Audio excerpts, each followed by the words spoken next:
दुख सुख कैसे पड़े केहू से तनिक न कहिए।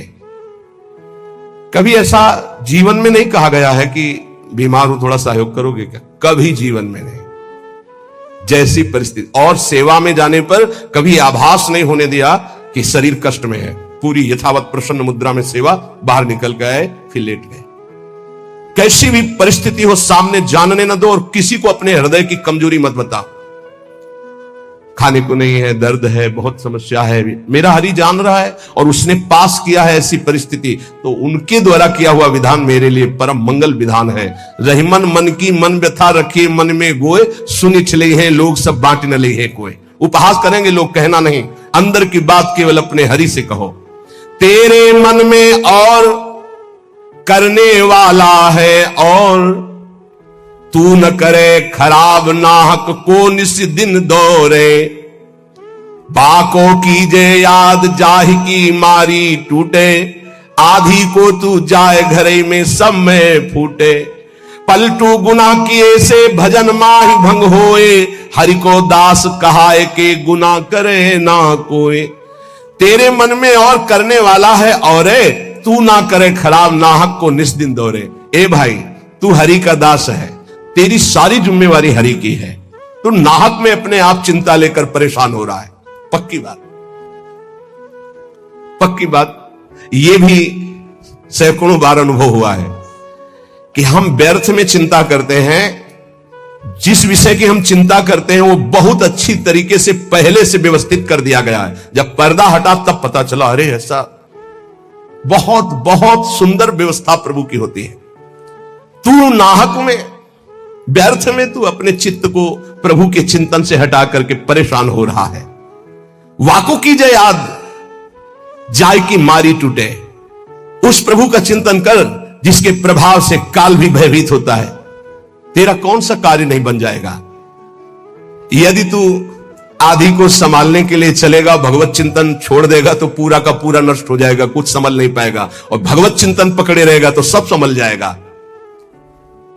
पलटूदास जी कह रहे कि हरि का होकर के कोई गुनाह मत कर देना, कोई गलती ऐसी मत कर देना जो दास कहाने में कलंक हो जाए। जैसे कहा मुआर दासा करे तुच्छ नरन के आशा, तो कहो कहां रहा विश्वासा। मेरा विश्वास कहां रहा यदि साधारण संसारी पुरुषों का आश्रय रहा। भली बुरी को कहे रहे सही सबका धक्का। कोई गाली दे, कोई अपमान करे, इन बातों पर ध्यान नहीं दिया जाता। मत वाले हाथी की चाल चला जाता है, मस्त गजेंद्र की तरह भूखते रहो, कोई फर्क नहीं पड़ता। भली बुरी सबकी सुन ले बे, करी गुजरान गरीबी मां, मन लागो मेरो राम फकीरी मां। कहे तो कबीर सुनो भाई साधु, साहब मिलत सबूरी मां, मन लागो मेरो यार फकीरी मां। शांत भाव से सब सह गए। धीरज धै संतोष रहे दृढ़ हुए ठहराई।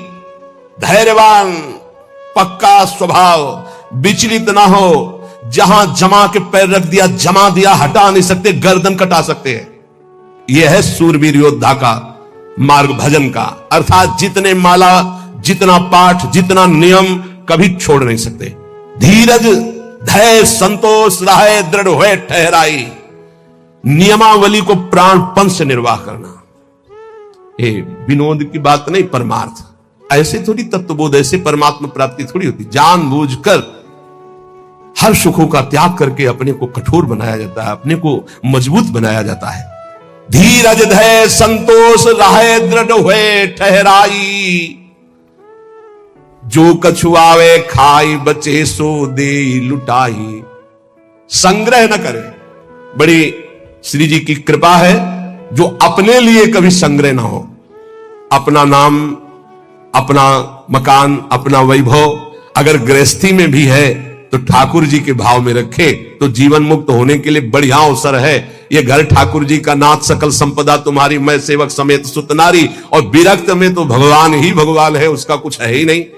कहीं भी अपना अस्तित्व तो ना रहे तो जीवन मुक्त होने में सहजता आ जाएगी। लगे न माया मोह जगत की छोड़े आशा। बहुत ध्यान देने योग्य बात। बल तज निर्बल होए सबुर से करे दिलासा, काम क्रोध को मार के मारे नींद आहार, पलटू ऐसे दास को भरम न करे संसार। ये महापुरुषों के वचन, यही चिंतन करने योग्य है। कह रहे कि जो अपने लिए कोई उपाय नहीं करता, अपना कुछ नहीं रखता, सब प्रभु का, उसको कभी माया मोह परास्त नहीं कर सकता। जो किसी से कोई आशा नहीं रखता। सील स्नेह शीतल बचन यह संतन की रीति, सुनत बात के जुड़ाए जावे सबसे करिए प्रीति। संतों की रीति यही है कि उनके वचन सुनकर संसार के ताप से तापित जीव आनंद को प्राप्त हो जाए। हमारे प्रभु अंदर की बात देखते हैं। देखो बहानेबाजी जो है, अंदर का भरोसा टूटा ना प्रभु का, तो बाहर का नाटक प्रभु की प्राप्ति नहीं करा सकता। अंदर का भरोसा, अंदर से अगर अर्थ प्राप्ति का किसी भी तरह से भाव बन गया तो हमारा जितना किया करा ऐसा माटी हो जाएगा। चाहे हमारे शिष्य हो, चाहे हमारे मित्र हो, सब ये बात सुन लीजिए। हमारी अंतिम अंदर की बात यही है, हम कामी है, क्रोधी है, माना हम भगवान के लायक उस कोटि के नहीं, लेकिन कम से कम जो हमारे भगवान का भरोसा है वो तो ना टूटे। प्रियाजू का भरोसा ना टूटे, चाहे विश्व में कोई भी हो। ये बात समझ लो, अगर भरोसा उनका बना रहा तो आप कुछ भी हो भगवत प्राप्ति हो जाएगी, और भरोसा प्रियाजू का टूट गया तो कुछ भी हो भगवत प्राप्ति नहीं होगी। बात भरोसे की है। यहां जो अभी कहा गया कि पलटू ऐसे दास को भ्रम न करे संसार, ऐसे दास को भ्रमित नहीं कर सकता। कैसे दास को? कि जैसे हमारे इष्ट रखे वैसे हम रहे। जो प्रभु हमें पवायों पार, जैसे प्रभु रखे। गुरु का और शिष्य का संबंध आज्ञा पालन के लिए होता है। आज्ञा पालन ही गुरु पूजा है। अगर गुरु की आज्ञा पालन नहीं तो बाहरी भेंट और माला और रबड़ी रसगुल्ला ये गुरु पूजा नहीं है, ये व्यवहार है। ये हम बाबा जी तुम ढेर सारे कपड़े ले आओगे तो क्या करेंगे? क्या करेंगे इनको? तुम ढेर सारी वस्तुएं ले आओगे, हम क्या करेंगे? अरे उधर पोषण करना, राधा राधा गाना, हमें कुछ नहीं चाहिए। अच्छा, जिस दिन बिजली नहीं होगी, जिस दिन माइक नहीं लगेगा, तो जितना आवाज है उतनी आप तक पहुंच जाएगी। आप धैर्य से सुन लीजिएगा। अर्थ की चाह करने का मतलब है श्री जी से दूर हो जाना। हम खुली बात इसलिए कहते हैं कि घुमा घुमा कर यही माया अंदर आकर के बैठ जाती है। कोई व्यवस्था नहीं, किसी का सहयोग की जरूरत नहीं। ये जो भगवत चर्चा हो रही यही व्यवस्था है, इसी को अपने जीवन में उतारो। यहां जुड़ने का मतलब व्यवस्था हमारी तुम्हारे संभालने की नहीं है, तुम्हारे संभले नहीं संभलेगी। हम फकीरों की व्यवस्था ईश्वर से संभलती है, तुम संसारियों से नहीं। हमारी आंतरिक व्यवस्था है। ये शरीर तो उनके सहारे जैसे चाहे रखे, पूरा जीवन हो गया। अब तो जा रही अंतिम, अब तो शाम होने वाली है। प्रभात से लेकर के दोपहर हो गई और शाम हो गई। एकमात्र साहब का भरोसा, एकमात्र इष्ट का भरोसा, और सत्संग और नाम जप और एकांतिक, ये केवल आपके मंगल के लिए। जिस दिन इसका स्वार्थ आ गया ये भी बंद हो जाएगा। जिस दिन मुझे सुनाई पड़ा कि ये भी बिकने लगा उसी दिन बंद हो जाएगा। वैसे अभी भगवान की कृपा से जितने पार्षद वो पक्के हैं, कहीं हमको ऐसा दोष नहीं दिखाई दिया। सब बेचई वेद धर्म दुइले ही, अगर वो ये जीवन में आ गया तो जीवन बिक गया, किसी काम का नहीं रहा। साहब के भरोसे से हमारा जीवन चलता है।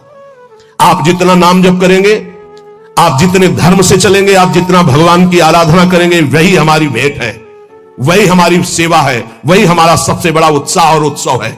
यहां इसीलिए न कभी प्रसाद बांटने की आज्ञा करते, ना प्रसाद लेने की आज्ञा करते। इस प्रसाद में बुद्धि लगाओ जो तुम्हें इस जीवन से मुक्त कर देगा और भगवान की प्राप्ति करा देगा।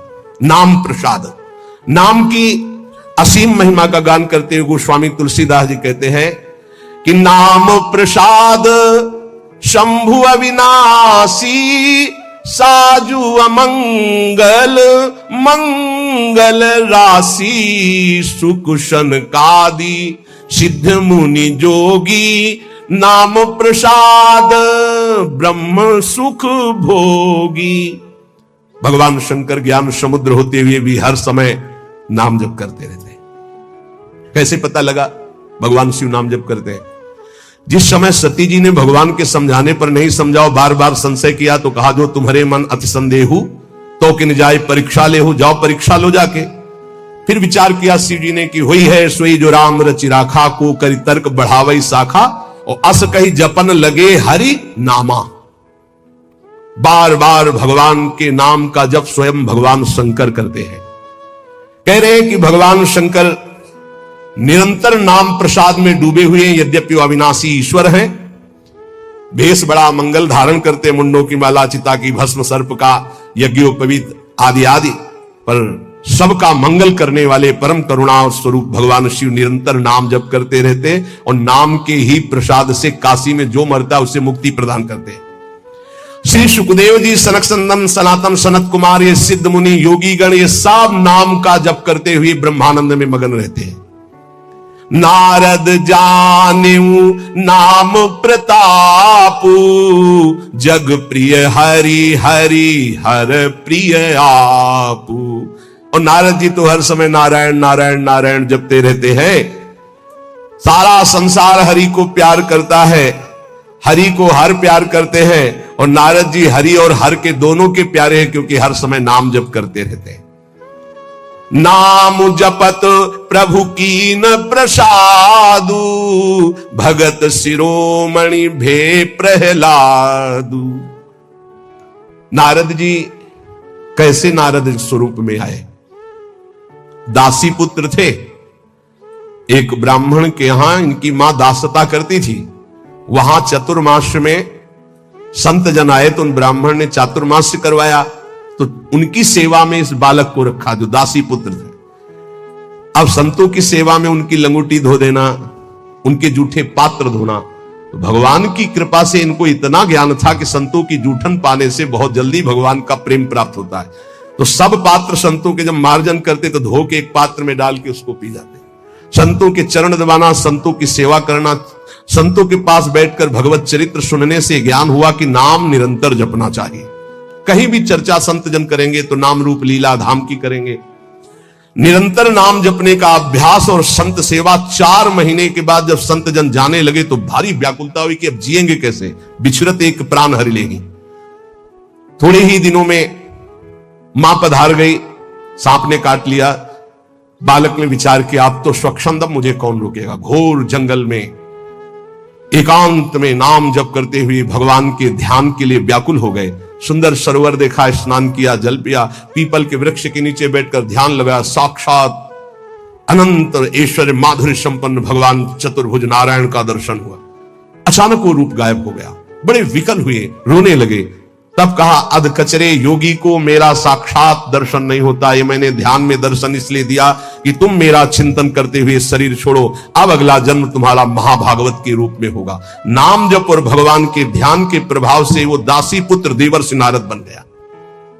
उन्हीं नारद जी ने प्रहलाद जी को कयाधु के गर्भ में थे, जिस समय देवराज इंद्र को पता चला हिरण्यकश्यप तपस्या में है, तो आक्रमण किया कि उसके पुत्रों को नष्ट कर दो, परिवार को नष्ट कर दो, क्योंकि ऐसे महाबली दैत्य का परिवार आगे चलकर देवताओं के लिए कंटक बनेगा। तो जो बड़े पुत्र थे वो तो भाग गए। महल में जब गए तो कयाधु जी मिली, गर्भवती थी। विचार किया कि स्त्री की हत्या करना निषेध, फिर गर्भवती, तो ये जब गर्भ प्रकट होगा तो इसको मार दूंगा, फिर इनको छोड़ दूंगा। बंदी बना के ले जा रहे थे। देवर्षि नारद जी रास्ते में मिले। देवराज इंद्र से कहा ऐसा अधर्म कैसे कर सकते हो? उनका इसके गर्भ में दैत्यराज हिरण्यकश्यप का वीर है, मैं उसका नाश करूंगा जब ये प्रकट होगा। बोले तुम्हारी क्या सामर्थ्य, काल भी नहीं नष्ट कर सकता। बोले क्यों? बोले इसके गर्भ में महाभागवत प्रहलाद जी वास कर रहे। अपने आश्रम ले गए।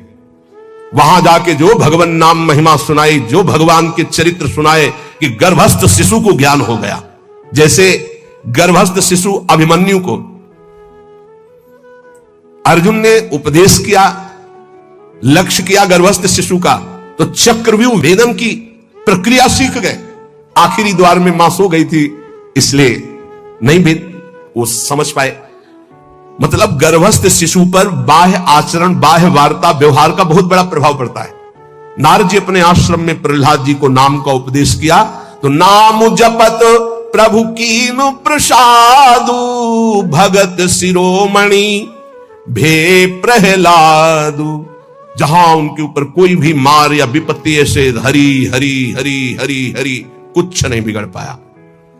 मित्रजन प्रहलाद जी से कहते क्या तुम जादू जानते हो कि इतना सब करने पर तुम्हें कोई कष्ट नहीं होता?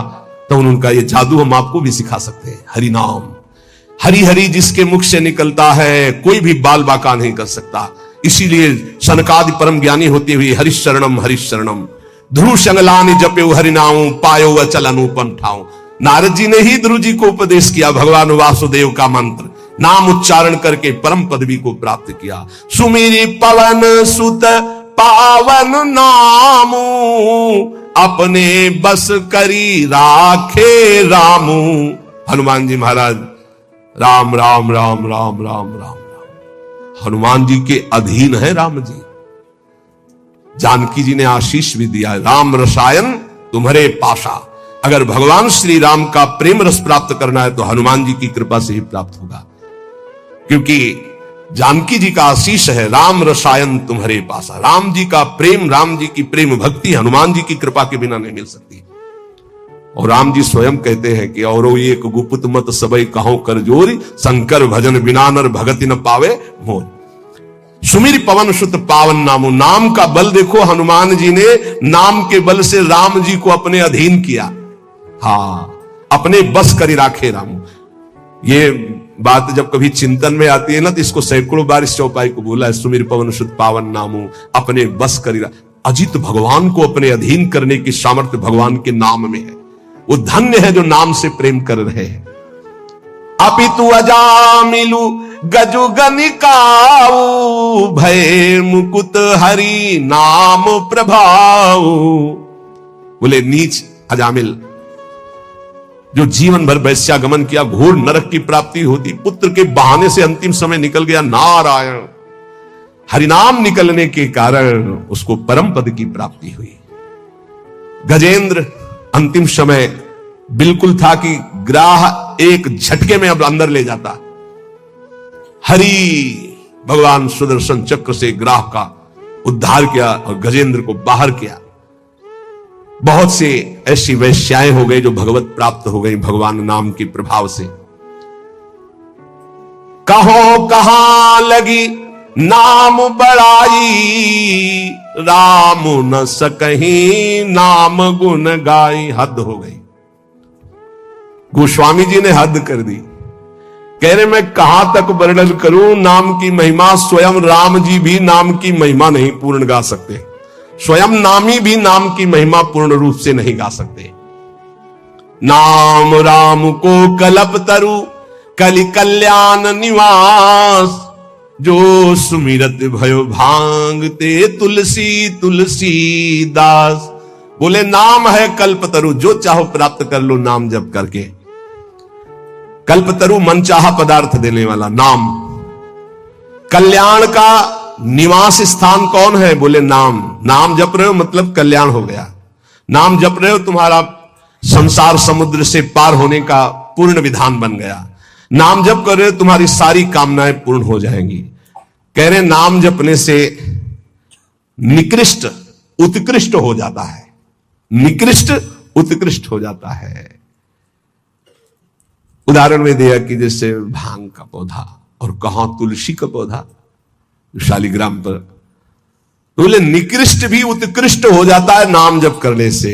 अहो वत्स पचतो गरीयान यजिभ्यागे वर्तते नाम तुभ्यम, चहु जुगती निकालती हूं लोका, भय नाम जप जीव बिसोका।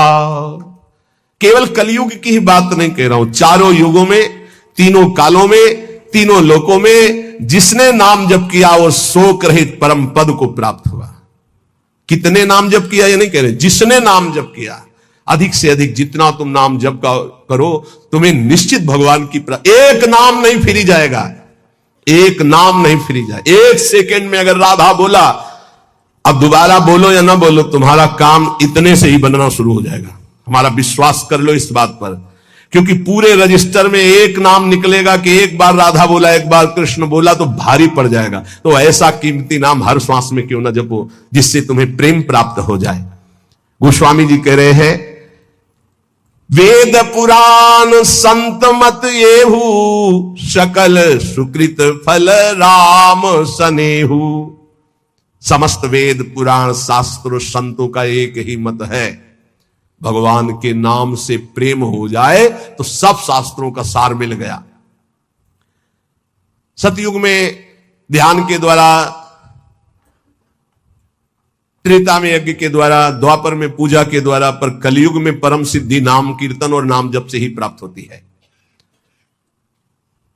नहीं कलि करम न भगति विवेकु, राम नाम अवलंबन एकु। कलयुग में और ज्यादा कुछ नहीं हो पाएगा। सामग्री शुद्ध नहीं है, बुद्धि शुद्ध नहीं है, आचरण शुद्ध नहीं है, वातावरण शुद्ध नहीं है, आसपास का परिकर शुद्ध नहीं है।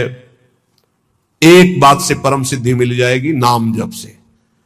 दूसरा बहुत कठिन है। दूसरा, आप कलिकाल में सिद्ध होना बहुत कठिन, विचार करके देख लीजिए। नहीं कलि करम न भगति विवेकु, राम नाम अवलंबन, एकमात्र भगवान नाम। अगर छल कपट काम क्रोध लोभ मोह मद मत्सर ये कलयुग के सब पार्षद हैं, इनको तुम काल नेमी समझो। ये भेष बदलकर हमको लूटते हैं। काल नेमी का वध किसने किया? हनुमान जी महाराज ने, परम विवेक ज्ञान संपन्न।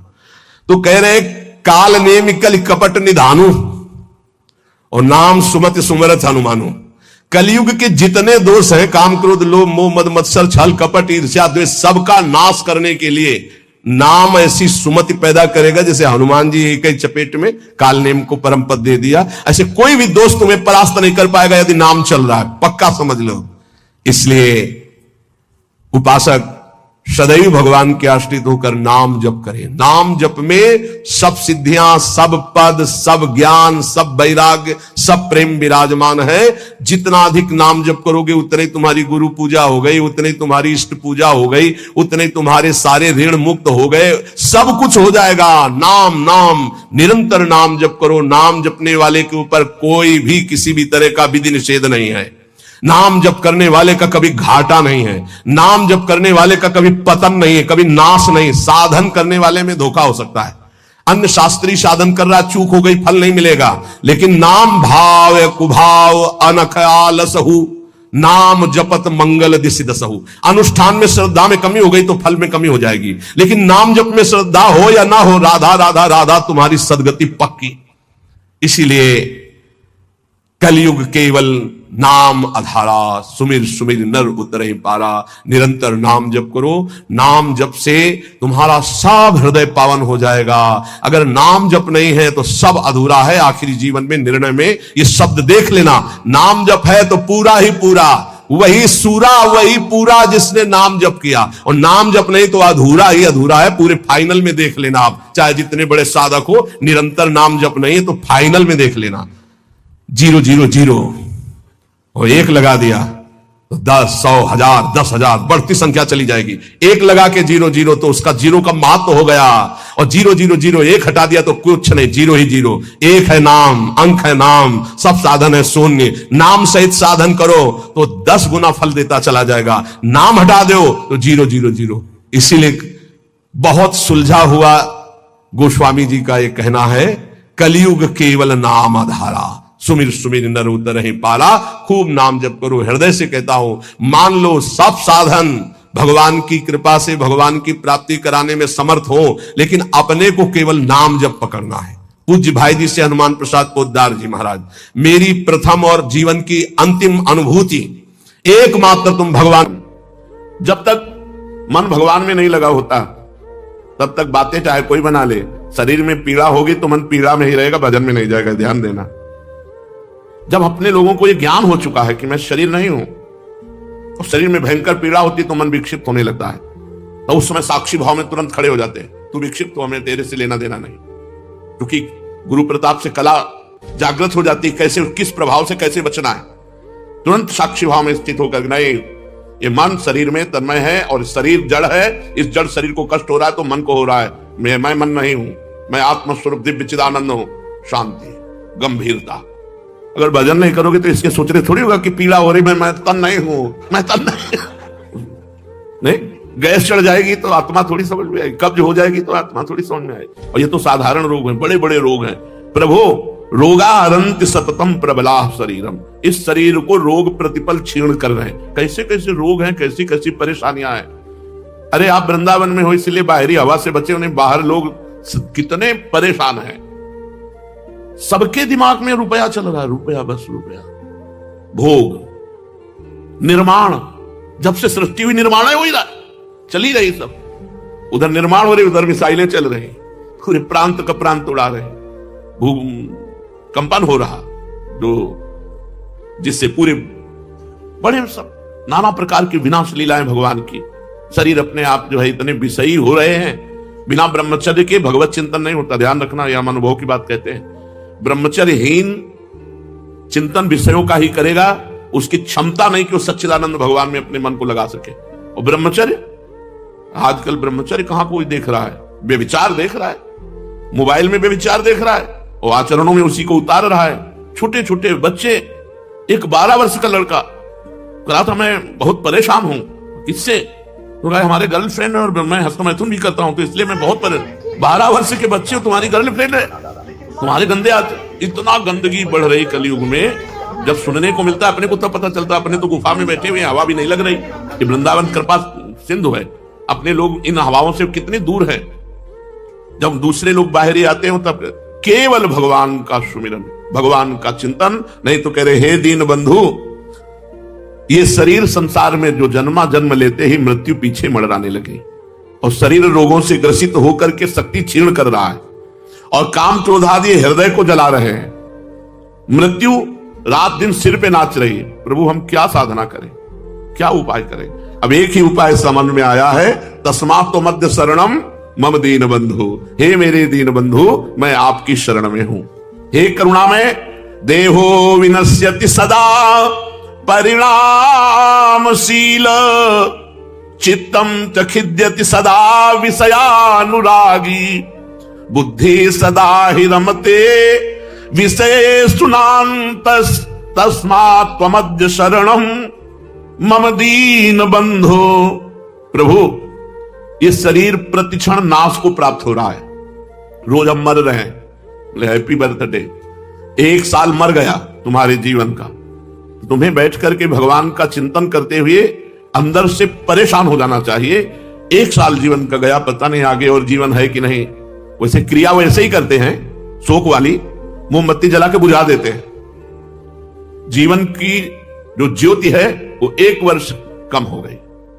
अब पता नहीं कितने मिनट है, लोग हैप्पी मनाते हैं। हैप्पी का है कि हैप्पी, तुम्हारे पास से धनराशि कम हो जाए, छिन जाए, मान लो आपके पास 1 लाख रुपया है तो आपके 50,000 जेब कट गई, तो आप क्या करोगे? प्रसन्न होगे, नाचोगे, उदास हो जाओगे, चिंतित हो जाओगे, आधी रकम गई।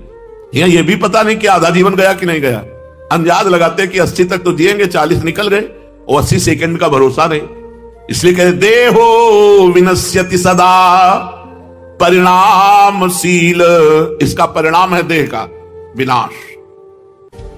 कितना भी खा पी लो, मोटा तगड़ा कर लो, प्राण निकले उतनी ज्यादा लकड़ी लगेगी पर भूंज दिए जाओगे जला के, और खूब डंडा से हिला हिला के पूरा जलाया जाता कि बचने ना पावे। जब राख हो गई तो राख भी ना बचने पावे, फेंक दो धारा में, मिट्टिया मेट। देहो विनश्यति सदा परिणामशील, इसको जो बहुत प्यार कर रहे हो शरीर को, और इस शरीर के दुलार में मुर्गा मुर्गी खा रहे हो, बकरा बकरी खा रहे हो, ऐसे काटे जाओगे, ऐसे भूने जाओगे नरक में। और ये शरीर तो टिकने वाला है नहीं, क्योंकि परिणामशील देहो विनश्यति सदा, इसका परिणाम है विनाश। ये मरेगा, ये नष्ट होगा, इसलिए पाप कर्म मत करो। चित्तम सदा खिद्यत सदा विषयानुरागी। प्रभु किससे भजन करें? ये जो हमारा चित्त है ये विषयों के लिए खिन्न रहता है, कभी आपके लिए उदास नहीं हुआ कि हाय 40-50 वर्ष बीत गए, मृत्यु लोक में आए, एक बार भी भगवान का साक्षात्कार नहीं हुआ, एक बार भी मेरे नेत्र भर करके भगवान की रूप माधुरी के ध्यान में नहीं डूबे। क्या जीवन, क्या धिक्कार जीवन, खोखला जीवन, कोई भी बात हमारे अंदर नहीं। हमें रोना आना चाहिए। चित्तम च खिद्यति सदा विषयानुरागी, चित्त तो हमारा खिन्न बना रहता है विषयानुराग के लिए। बुद्धि सदा ही रमते विषयेषु, बुद्धि बस यही निश्चय करती रहती है, ये भोग मिल जाए तो सुख मिल जाएगा, ये भोग मिल जाए तो, इंद्रियों के भोग का ही निश्चय करने वाली बुद्धि है। हे प्रभु मैं आपकी शरण में हूं, हे दीन बंधु अपना भजन दे दो, अपनी शरणागति का प्रभाव दे दो। नहीं आयुर्विनश्यति यथा मघटस्तथोयम विद्युत प्रभेव चपला बत यौवनश्री, वृद्धा प्रधावति यथा मृगराज पत्नी, तस्मात् त्वमद्य शरणम मम दीन बंधो। प्रभु कष्ट की बात यह है कि कच्चे घड़े में जैसे पानी भर दिया जाए तो फैलने में देर नहीं लगती। जैसे अंजुली बांध लिया जाए कितनी जोर से, पर पानी टिकेगा नहीं। जैसे पानी का बुलबुला फूटेगा ही, जैसे पत्ते में लटकता बूंद टूटेगा ही, ऐसे ही आयुर्विनश्यति यथा मघटस्तथोयम विद्युत प्रभेव चपला बत यौवन स्त्री। ये जवानी बिजली की तरह आई और बिजली की तरह चली गई। कब जवानी चली गई पता नहीं चला। अभी ब्रह्मचर्य दक्षा का समय है, बॉयफ्रेंड गर्लफ्रेंड। आज भय नहीं रह गया, बहुत जरूरी है। बिना शासन के न राज्य चलता है, न परिवार चलता है, न घरवास शासन किसी का किसी पे है नहीं। ये बहुत दुर्भाग्य का विषय है कि बच्चे आज शासित नहीं हो। कहते हैं माता पिता तुम अपना देखो हम देख लेंगे, बहुत हानि का विषय है। तो बोले जवानी बिजली की तरह आई और बिजली की तरह चली गई। जो जवानी में भजन नहीं करता वो कभी बुढ़ापे में भजन नहीं कर सकता। और ज्यादातर देखो जाके तो नौजवान उद्दंडता की जेल में मिलेंगे, क्योंकि जो अध्यात्म को स्वीकार नहीं करते उनकी बुद्धि अपवित्र होती है। अपवित्र बुद्धि पापाचरण करती है। पापाचरण करने वाला यहां भी दुख पाता है, परलोक में दुख पाता है। हे दीनबंधु, वृद्धावस्था सिंघनी की तरह भागती हमारी तरफ चली आ रही। ऐसे अगर बचपन से जवानी में भजन नहीं किया, भगवान का चिंतन नहीं किया, धर्म से नहीं चले, तो बुढ़ापे में नहीं धर्म से चल सकते हैं। तो कह रहे हैं हे प्रभु, आयाद व्ययो मम भवत्यधिको अविनीते कामादयो हि बलिनो निबला समाद्या मृत्युर्यदा तुदति मां बत किं वदेयम् तस्मात् त्वमद्य शरणं मम दीन बंधु। हे भगवान, मेरे पास, सही कह रहा हूं, आय से व्यय अधिक है। सब आय है छोटी और खर्चा है बहुत। चिंता सबकी वही रुपया। यही माया की चाल है। माया की यही चाल है। आय 1 रुपया है और खर्चा 10 रुपया है। अब वो बेचारा चिंतित हो रहा है रुपए के लिए। सब चिंतित है, सब इंजीनियर हैं, पढ़े लिखे हैं, सब व्यवस्था है। इतनी चिंता, इतनी परेशानी। लोग इनको देख रहे होंगे कि 200 गाड़ी इनके पीछे चले, इतना फोर्स चल रहा है, बड़े सुखी होंगे। बड़ा दुख है। सुखी कौन है? जो भगवान के चरणों के आश्रित है। पक्का विश्वास मान लो, हरिवंश महाप्रभु के वचन, इहि परलोक सकल सुख पावत मेरी सो भैया कृष्ण गुण संचु। भगवद आश्रय भगवान की शरण में है तो इहि परलोक सकल सुख पावत मेरी सो भैया कृष्ण गुण संचु। मान लो हमारी बात। राधा राधा राधा राधा, इस लोक में भी सुखी रहोगे, परलोक में भी सुखी रहोगे। हे प्रभु, आय से व्यय अधिक है, क्योंकि मैं अविनीत कामनाओं के द्वारा परास्त हो चुका हूं। कामनाएं, एक कह रहे थे कि बड़ी मुश्किल से अपना घर द्वार सब ठीक किया। जब दूसरों का घर देखते हैं बड़ा घर हो बढ़िया, तो मेरे जलन पैदा होती है कि हमको भी ऐसा घर चाहिए। तो हम कहा ऐसे तो कभी पूर्ति होने वाली नहीं। जब वैसा घर हो जाएगा तो तुमको माया और वैसा दिखाएगी। तो ऐसे देखते देखते पूरा जीवन चला जाएगा, कभी पूर्ति होने वाली नहीं। उस घर की याद करो जहां मरने के बाद मिलना है। वो घर परमात्मा का है, उसके लिए नाम जप करो। इस घर में तो जैसे बने गुजारा कर लो, चंद मिनटों की बात है। पता नहीं कब मृत्यु हो जाए, शरीर छूटे, चलना है प्रभु के पास। यहां तो ऐसे गुजारा करो जैसे स्टेशन में। यहां ऐसे गुजारा करो जैसे सरकारी आदमी को गाड़ी और बंगला मिलता है। उसको ये नहीं होता कि खिड़की ठीक करवानी, क्योंकि सरकारी हो, अपना ठीक करवावे, हमें तो पता नहीं कब ट्रांसफर हो जाए। ऐसे पता नहीं इस शरीर का कब ट्रांसफर हो जाए। होश में निरंतर नाम जप करो, भगवत आराधना करो। हे प्रभु, ये कामादि दोषों का इतना प्रभाव बढ़ गया है कि अब मेरा बस नहीं चलता। खेद है, मुझे उस दिन का भय नहीं है जिस दिन मृत्यु आएगी। खेद है, भय होना चाहिए। भय हो जाए तो अभी सबको ये होश में चलने लगे कि यार मरना है, पाप करके क्यों मरे? मरना ही है तो पुण्य करके मरे, भगवान का भजन करके मरे। हे प्रभु, मैं आपकी शरण में हूं, आप कृपा करके हमें संभाल लो। तप्तम तपो नहीं कदापि मये तन्वा वाण्या तथा नहीं कदापि तपश्च तप्तम मिथ्याभिभाषण परेण न मान संहि तस्मात् मध्य शरणम मम दीन बंधु। हे भगवान, मैंने इस जीवन में कभी शरीर से परम पवित्र तपस्या नहीं की। भूख प्यास सहना, तीर्थों का अवगाहन करना, परिक्रमा करना, समय से उठना, स्नान करना, त्रिकाल स्नान करना, कोई तपस्या नहीं की। एक कल कह रहे थे कि हमने आपके प्रवचन में सुना धाम जाना चाहिए तो एक दिन व्रत रहना चाहिए। तो हम तो 12 बजे तक रह पाए, फिर इसके बाद जाकर के बिहारी जी की गली में डट के वो हमसे तो नहीं रहा गया। आप कहते एक दिन, अरे यहाँ कई दिन भोजन क्या, कुछ नहीं मिला गंगा जल के सिवा, भगवान के चरणों का आश्रय लेकर तब किया जाता है, कष्ट सहा जाता है तो पाप नष्ट होते हैं, तब सुख प्राप्त होता है। बोले जीवन में कभी शरीर से तप नहीं किया और कभी सत्य नहीं बोला, असत्य भाषण प्रिय लगता है। अब तो ये बात ही नहीं रह गई कि सत्य बोलना है, वाणी में ये शासन ही नहीं रह गया कि सत्य भाषण करना है। जिसको देखो झूठ बोल रहा है, जिसको देखो सब झूठा ही लेना, झूठा ही देना, झूठा ही भोजन, झूठ चबेना। आओ प्रसाद पा लो, नहीं पाया है, बिल्कुल नहीं पाया। झूठ बोलना, ये नहीं कि अभी पाया तो नहीं लेकिन यहां नहीं पा सकते, घर में पाएंगे जाके। सत्य बोलो, क्या चला जाएगा? थोड़ा उस सामने वाले को अगर जलन पैदा होगी तो कोई बात नहीं, आप सत्य बोलो, सत्य बोलिए, कोशिश कीजिए सत्य बोलने की। मोबाइल से तो बहुत है झूठ बोल रहे हैं, जरा सी बात में कि हम आपसे मिलना चाहते, बोले इस समय तो नहीं मिल सकते, इस समय तो हम छठी करा रहे हैं, इस समय तो हम अमुक जगह हैं, और है वही बगल वाले घर में, और झूठ बोल रहे हैं। मोबाइल से, व्यापार से, नाना प्रकार के प्रयत्नों से हम झूठ बोल बोलकर पाप का पहाड़ तैयार कर रहे हैं, और लोग झूठ बोलना पाप ही नहीं समझ रहे। झूठ बोलना बड़ा भारी पाप है। नहीं असत्य संपातक पुंजा, पुंजा माने समूह। तो कह रहे प्रभु शरीर से कोई तप नहीं किया और वाणी से झूठ बोलने में लगे हैं, तो वाणी का तप नहीं हुआ, और मन सदैव गंदी बातों का चिंतन करता है तो मानसिक तप नहीं हुआ, तो दीन बंधु मेरा उद्धार कैसे हो सकता है?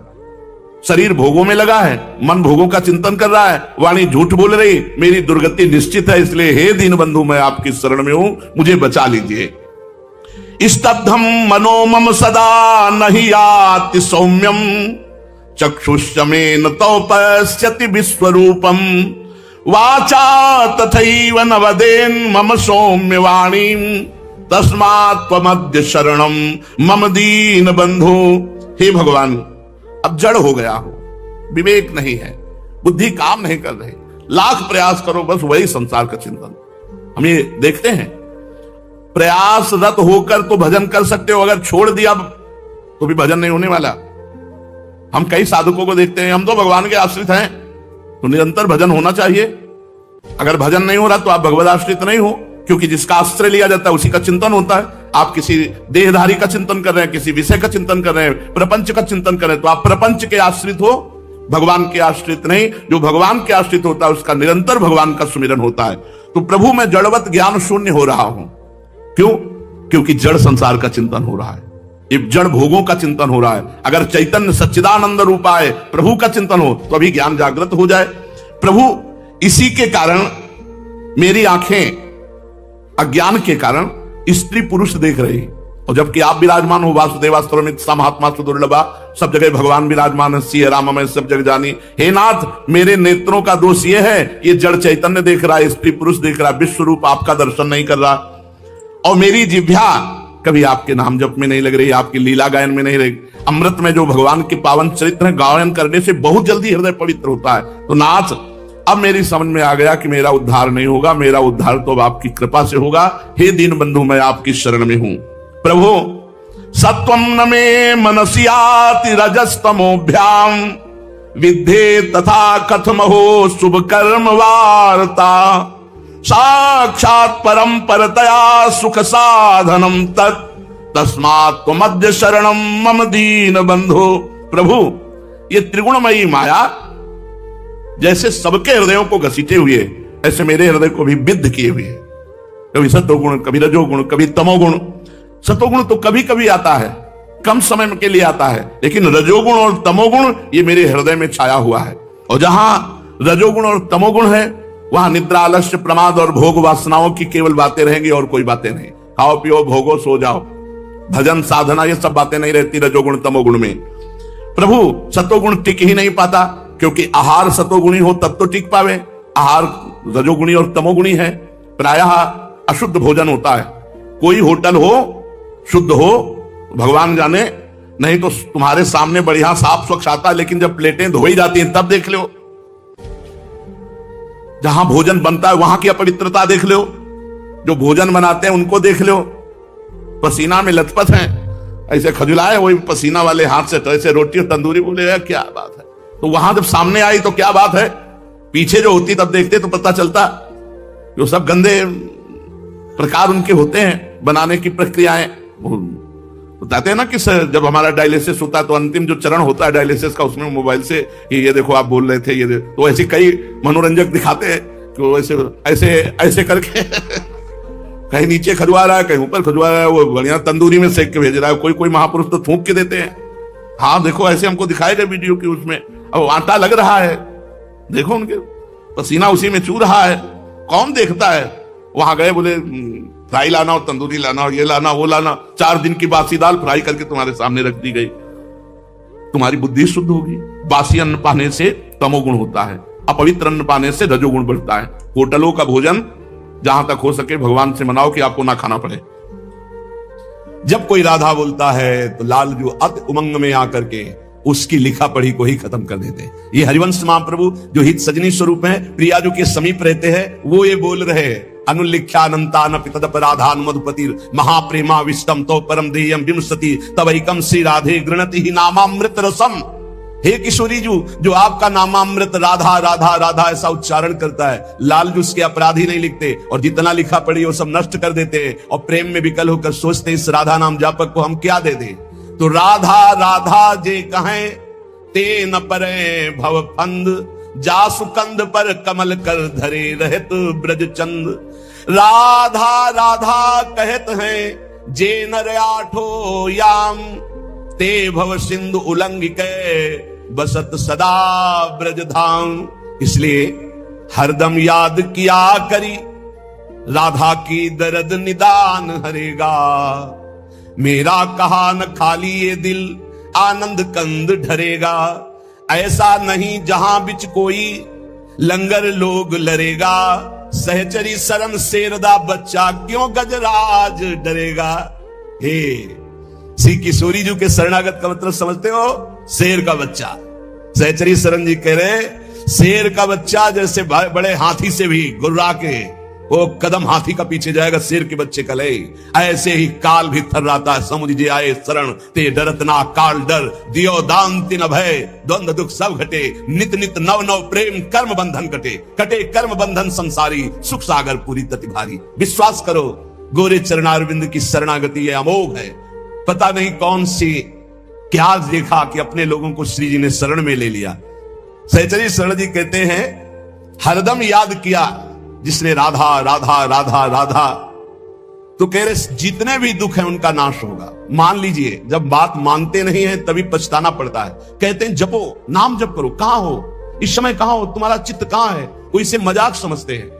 अरे हमें दिखाई दे रहा है कि बहुत कीमती श्वास, बहुत कीमती, यदि हृदय में राधा राधा चल रहा है, आप भोजन पा रहे हो, कोई फंसा नहीं सकता। राधा राधा 4 लोगों के बीच में कोई नहीं फंसा सकता। राधा राधा नहीं, एकांत में बैठे विषय चिंतन करें तो एकांत ही तुम्हारे लिए प्रपंच है।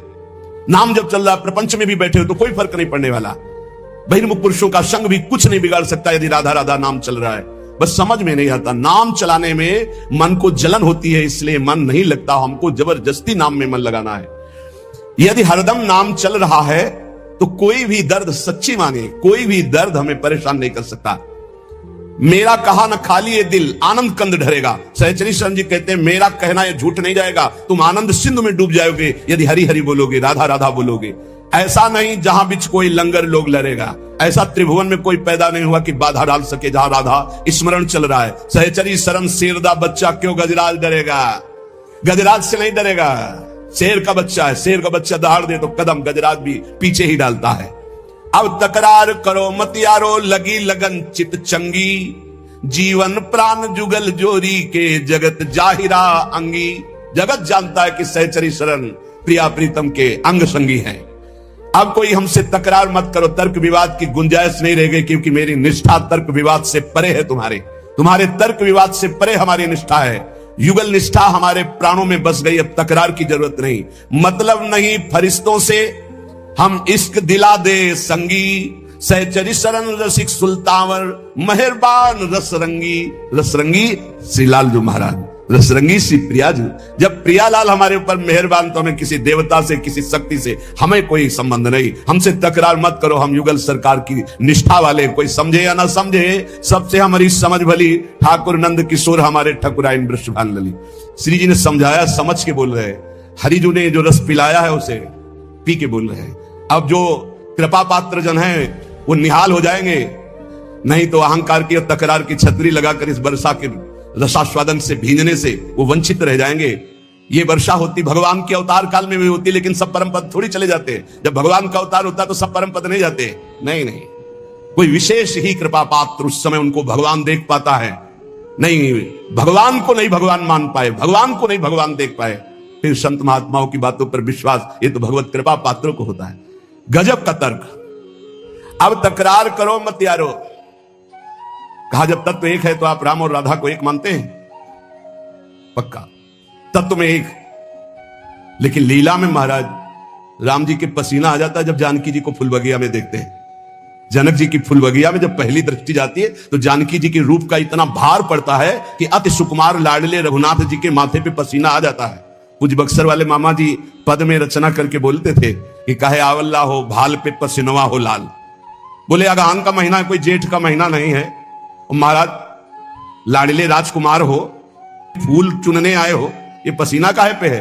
बोले हमारी बहन जी के रूप का प्रभाव। मामा जी कहते थे बक्सर वाले, हमारी जानकी बहन के रूप का प्रभाव पड़ा, जीजा जी तुम्हारे होश खराब हो गए, माथे पे पसीना आ गया। ये तो बहुत मर्यादा पुरुषोत्तम की लीला है। और इधर कहीं मधुपुरी के इधर आ जाओ ब्रज में, अरे महाराज वेणुकरान्य पतिता स्खलितम शिखंडम भ्रष्टम च पीतवसनम ब्रजराज सुनो। बोले ऐसा कैसे हो गया? बोले यस्या कटाक्ष सर्पाति विमूर्छितस्य ताम राधिकाम परिचरामि कदारस्य। हम कहा तत्व में तो एक ही है, पर जब लीला में उतरेंगे महाराज तो हमारे यहाँ महावर रचना लालजू महाराज करते हैं। हमारे यहाँ चापत चरण मोहन लाल कुंवरी राधे पलंग पौड़। राधा तत्व को जानना बहुत बहुत, जब हरिजू कृपा करे तब राधा नाम में प्रीति हो, जब राधाजू कृपा करे तब तत्व का परिचय स्वयं जाने जे देव जनाई। जिसे किशोरी जो परिचय देना चाहती है उसे अपनी सहचरी का सानिध्य प्रदान कर देती है। तो श्री सहचरी शरण जी महाराज कह रहे अब तकरार करो मत यारो, लगी लगन चित चंगी, चंगी लगन लगी है, तुम्हारे तकरार से कोई फर्क नहीं पड़ने वाला। जीवन प्राण जुगल जोरी के जगत जाहिरांगी।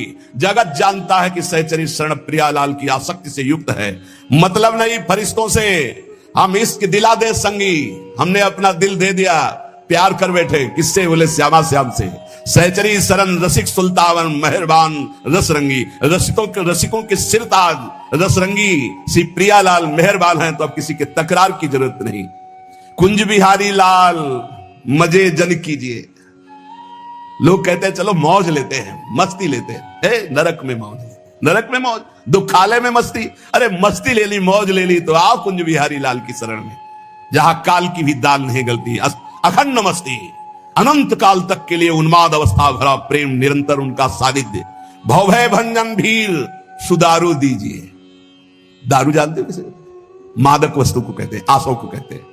हे भवभंजन भीर हटाने वाले प्रभु, अपने नाम का खुमार दीजिए, अपने रूप का आसो पिला दीजिए, अपने लीला गुणगान का नशा दे दीजिए। आशा बसन व्यसन याति नहीं, रघुपति चरित होए ताह सुनई। आपके चरित्र सुनने का नशा, आपके नाम जपने का नशा, आपके लिए प्राण बलिदान करने का शौक उत्पन्न कर दीजिए। चरण कमल की सौह और नहीं ठौर है, सहचरी शरण गरीब करो किन गौर है। मुझ गरीब की तरफ देखो हे कुंज बिहारी लाल, मेरे लिए आपकी शरणागति के सिवा और कोई ठौर नहीं है। सरल स्वभाव, शील संतोषी, जीव दया चित चारी, काम क्रोध लोभाद विदा कर समुझ बूझी अवतारी। कह रहे कि सरल स्वभाव बनाओ अपना, छल कपट हटाओ, बहुत ही विनम्र, हृदय में संतोष धारण करने वाला, समस्त जीवों पर दया करने वाला और चित्त को निरंतर युगल सरकार से जोड़ने वाला। काम क्रोध लोभ पर विजय प्राप्त कर लेता है। ये काम क्रोध लोभ क्यों आक्रमण करते हैं? अहंकार के कारण। अहंकार अभी दैन्यता में बदल जाए तो आएंगे ही नहीं। ये दंड विभाग है। जब हम अहंकार करते तभी काम को, नारद जी ने अहंकार किया, काम ने परास्त कर दिया। जहां कहीं कोई भी अहंकार करेगा तो यही आते हैं दंड विभाग, काम क्रोध लोभ मद मत्सर, ये आकर मिटिया मेट कर देते हैं। देहाभिमानी का नाश यही कर रहे हैं। सबसे दैन्य रहो, स्वभाव कपट रहित रखो, चित्त में सदैव अपने इष्ट का चिंतन रहे, तो काम क्रोध लोभादि विदा हो जाते। विदा माने शांत हो जाते, चले जाते हैं। ज्ञान भक्ति वैराग्य विमलता दसधा पर अनुसारी, सहचर शरण राख उर सदगुण जिम सुबास फुलवारी। ज्ञान भक्ति वैराग्य विमल, विमल वैराग्य, दम पाखंड रहित, नाटक नहीं वैराग्य का। राग रहित होना ही वैराग्य, ऊपर से कपड़ा उतार देना वैराग्य नहीं। कपड़ा उतार कर वैराग्य का नाटक किया जा सकता है, नाना प्रकार के वैराग्य के नाटक किए जा सकते हैं, लेकिन वैराग्य का मतलब है शरीर और शरीर के संबंधी भोग, नाना प्रकार के विषय व्यसन, शरीर संबंधी रिश्ते नाते, इनसे राग रहित हो जाना। कपड़ा चाहे पैंट शर्ट पहने हो, कोई फर्क नहीं पड़ता। आप सच्चे वैरागी माने जाओगे यदि देह राग रहित हो, भोग राग रहित हो, देश संबंधियों के राग से रहित हो, तो आप वैरागी हो। और आप लंगोटी भी नहीं पहने और आपके अंदर शरीर का राग है, भोगों का राग है, मान की चाह, तो आप वैरागी नहीं हैं। तो विमल वैराग्य जो भगवत प्रेम में प्रतिष्ठित कर दे, वही विमल वैराग्य। दसधा पर अनुसारी, नवधा है आत्मसमर्पण तक। श्रवणम कीर्तनम स्मरणम विष्णुर्पाद सेवनम अर्चनम वंदनम दास्यम सख्यात्म निवेदनम, ये नव। और फिर पाई रस भक्ति गूढ़ जुग जुग जग दुर्लभ भव इंद्रादि विधि, ये दसधा है। रस भक्ति दसधा, सहचरी शरण जी कह रहे हैं ज्ञान भक्ति और विमल वैराग्य के द्वारा दसधा अर्थात प्रेम लक्षणा भक्ति प्राप्त करे, तो उसके हृदय में जो फुलवारी प्रकट होती है, उसी में प्रियालाल प्रकट होकर के खेलते हैं। जो सद्गुणों की फुलवारी, जो भाव की फुलवारी, धीरज धर्म विवेक क्षमाजुत भजन यजन दुखहारी, तज अनीति मन सेई संत जन मान दीनता भारी। धैर्यवान होना चाहिए, किसी भी दुख में विचलित नहीं होना चाहिए, और अपना धर्म जो है उसे समझना चाहिए। किसी के भी प्रलोभन में आके धर्म नहीं त्यागना चाहिए। ये बहुत से ऐसे अज्ञानी लोग हैं कि अपने सनातन पद्धति को न जानने के कारण दूसरों के द्वारा दिए हुए प्रलोभनों में आकर अपने धर्म का त्याग कर देते हैं। इनकी दुर्गति होगी। जो अपने पति को त्याग कर परपति की रति प्राप्त करने की कोशिश करे, तो पति वंचक परपति रति करई रौ रौ नरक कल्प सत परई। ऐसे ही अपने धर्म का त्याग करके जो दूसरे के धर्म को ग्रहण करने की कोशिश करता है, उसका पतन हो जाता है। भले अपना धर्म अपने लिए दूसरों के सामने हमें लगे कि छोटा है, तो अपना छोटा धर्म ही अपने लिए महान हो जाएगा।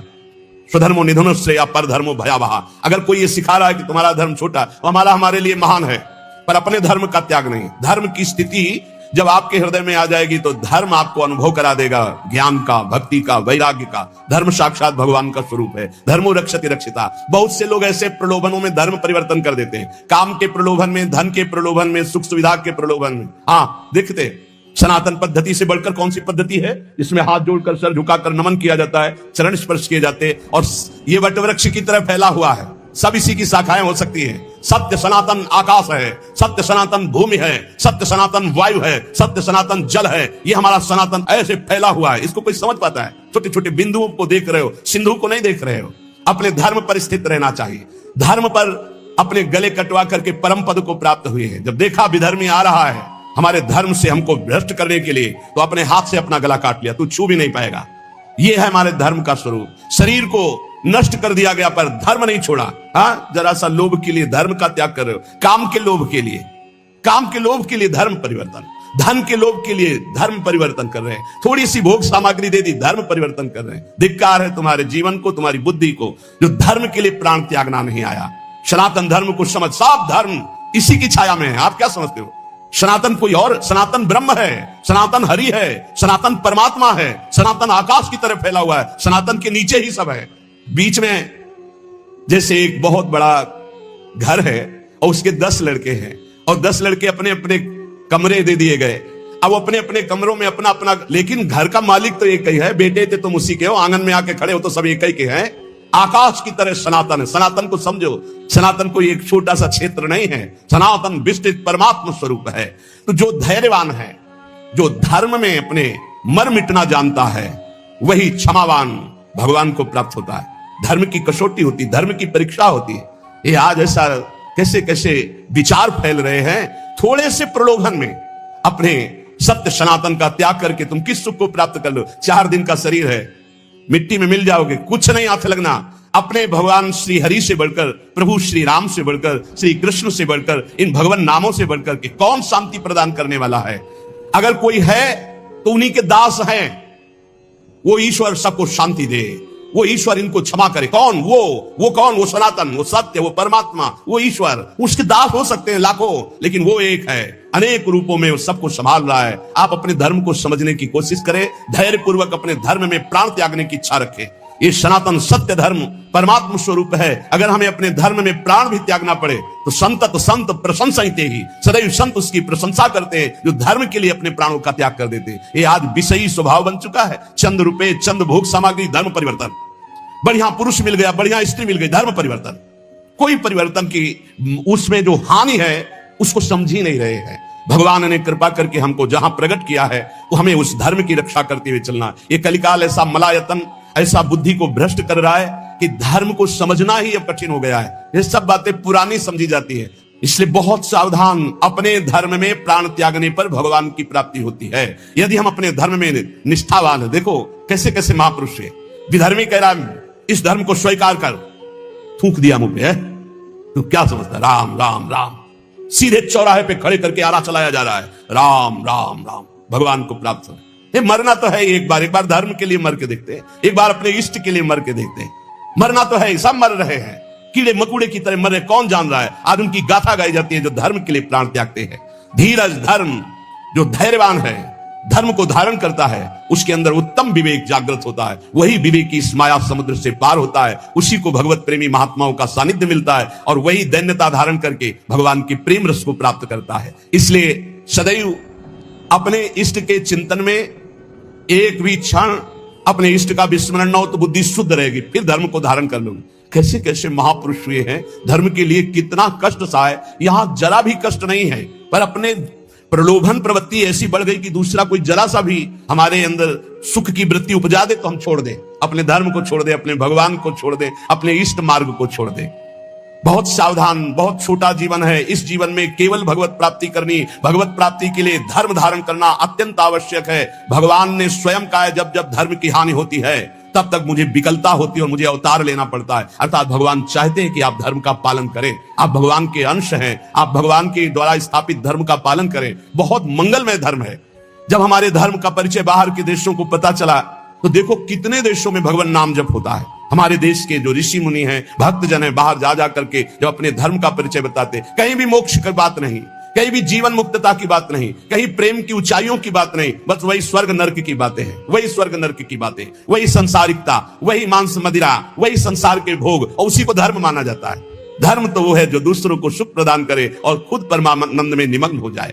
पूज्य श्री भाई जी हनुमान प्रसाद पोद्दार जी कहते हैं, चित्त की वृत्ति का संस्कार जब मिट जाए और एक एक वृत्ति प्रभु में लग जाए तब संतोषजनक स्थिति आ गई। मान लो अब चिंता करने की जरूरत नहीं।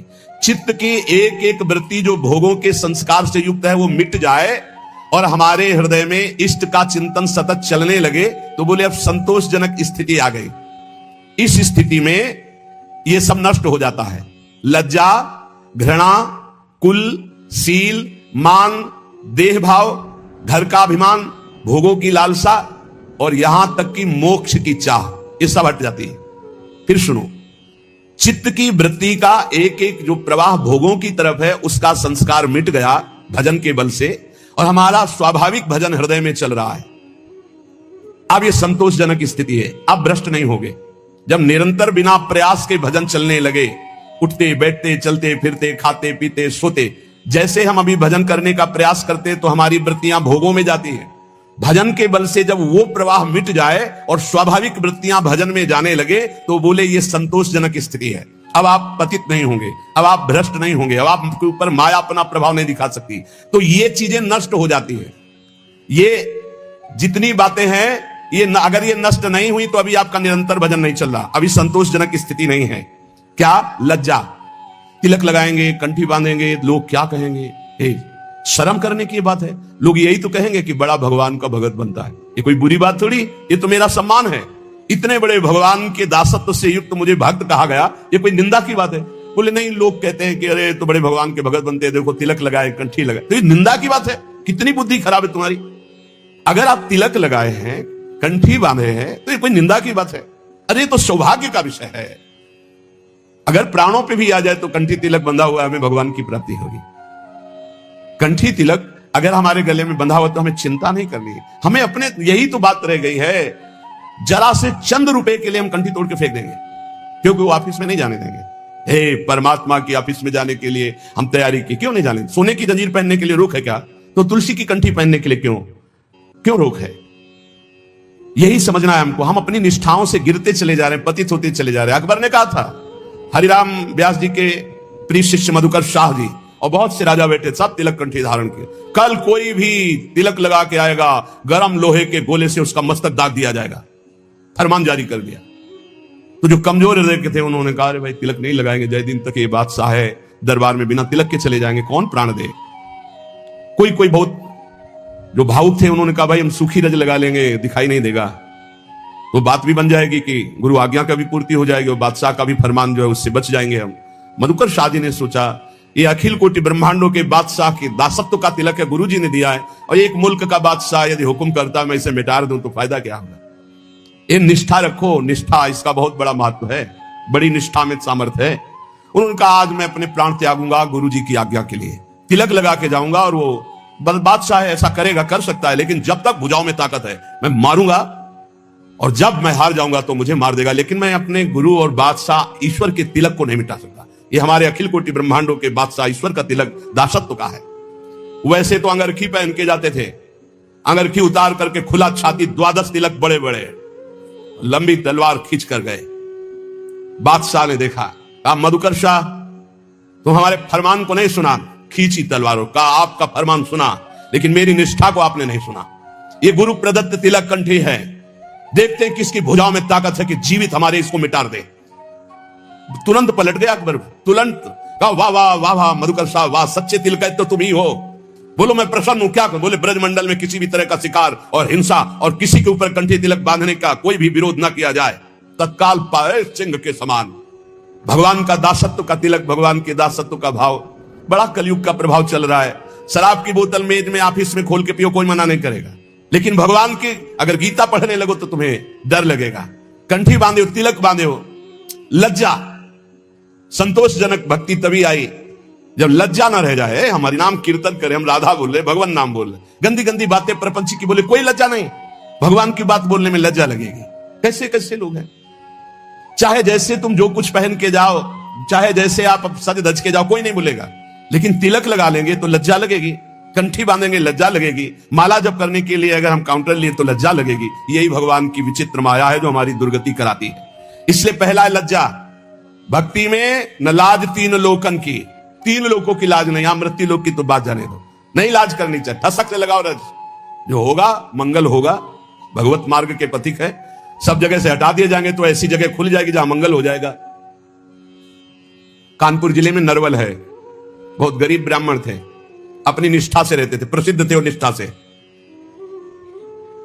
आज अष्ट धातु का मुरली मनोहर जी का मंदिर बना है अंदर, और बड़ा विशाल बाहर जो अन्य उससे अष्ट धातु का मंदिर, अष्ट धातु के ठाकुर, और ऐसे कीर्तन और सब चलता रहे।